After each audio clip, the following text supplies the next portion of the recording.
There was a really strong light.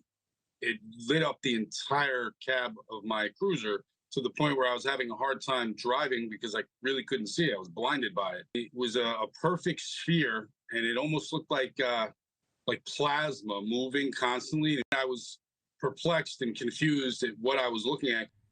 That is veteran Connecticut police officer Robert Klein describing what he says was a close encounter with a UFO. Take a look at this video. This is a reenactment of what Officer Klein says he saw back in April of 2022, taken from his description.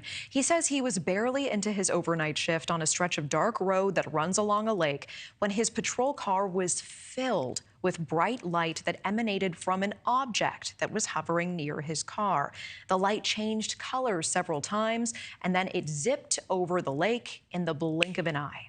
Here to talk to us more about this alleged UFO sighting is NewsNation special correspondent and investigative journalist Ross Coulthart. Ross, it's always good to see you. I want to get your immediate thoughts on this account from Officer Klein. G'day, Natasha. Well, it's exciting because it looks like, when you see that fantastic reenactment that NewsNation's done, it looks like something out of Close Encounters of the Third Kind. You see the cabin of his cruiser filling up with light, and then when he's got his faculties back, he looks out the window, and as he describes, it's this gigantic, pulsing, multicoloured orb. And it's quite extraordinary. But the thing I find fantastic is that an officer with the experience, 25 years experience of Robert Klein, showed the presence of mind and indeed the courage to feel okay about coming forward and talking about it publicly. I think that's the most significant and important thing, because frankly, these sightings are happening all the time. There's a huge intensity of sightings right now, many of them orange plasma balls like he described, and where he is very close to one of the most important UFO sightings areas in US history, which is the Hudson Valley, where there was an enormous number of sightings 20 to 30 years ago. I appreciate that context. And when it comes to Officer Klein's account, what would you say to anyone who is skeptical because he waited 2 years to come forward with this testimony? Well, how do you deal with skeptics, Natasha? I mean, ultimately, they're just going to always say it can't possibly be, therefore it isn't. There's a kind of a denialism in the face of overwhelming evidence. A lot of people say witness evidence isn't evidence. I don't agree. Witness evidence is evidence. We convict people based on witness evidence in our courts. It's very important evidence. And in this case, we have a very senior police officer, a man of high credit, who's worked for his community for 25 years. Why would he expose himself to public vilification and ridicule, or at least the risk thereof, by speaking about UFOs? All credit to him for showing the bravery about coming forward. I think we're moving beyond the period where these things get treated with default ridicule and contempt. I think the public are a lot wiser than we give them credit for. They can smell a rat when they see one, and I freely speak about the fact that I think the US government knows a lot more than it's revealing about what these objects are. And for the sake of playing devil's advocate, do you think there are any immediate Earth origin explanations that come to mind for what he saw? Okay, let's try that.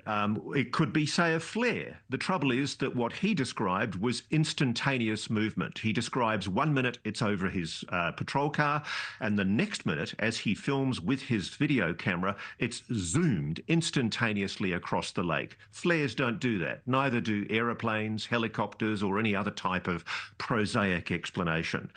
Could it be a meteor? Could it be a comet? Could it be a satellite? No. So all of the prosaic explanations that you'd normally look for to try and explain something like this, and you should, because quite often it's important to be skeptical. Quite often we do mistake things that are prosaic for abnormal or anomalous objects. And I think that the simple fact is, in this case, there is no explanation. Have you ever seen this level of reports on social media before of people describing these witness firsthand accounts? And are they notably clustered in specific areas? Natasha, the sightings at the moment are off the charts. I've been talking to people from MUFON, and they're telling me that reports not only in the US over sensitive US military facilities, particularly facilities with nuclear weapons or nuclear power, but also over the United Kingdom, there are spates of what the US Air Force is continuing to describe as drone sightings over some of the most sensitive RAF, Royal Air Force bases in the United Kingdom. And we know, apocryphally, that they are bases where nuclear weapons are allegedly located and they are shared with the US Air Force. It's an issue of grave concern. In fact, it should be a national security concern that right now, over sensitive military facilities across the United States, as we've reported before, I think I've spoken to you about sightings over the Langley Air Force Base in Virginia, we're now seeing those over the continental USA and across Europe, particularly in the United Kingdom. Sightings are off the charts. I've never had so many reports coming in. And a lot of them, intriguingly, Natasha, are orbs, plasma orbs with this distinctive orange-red colour that Officer Klein saw that evening in 2022.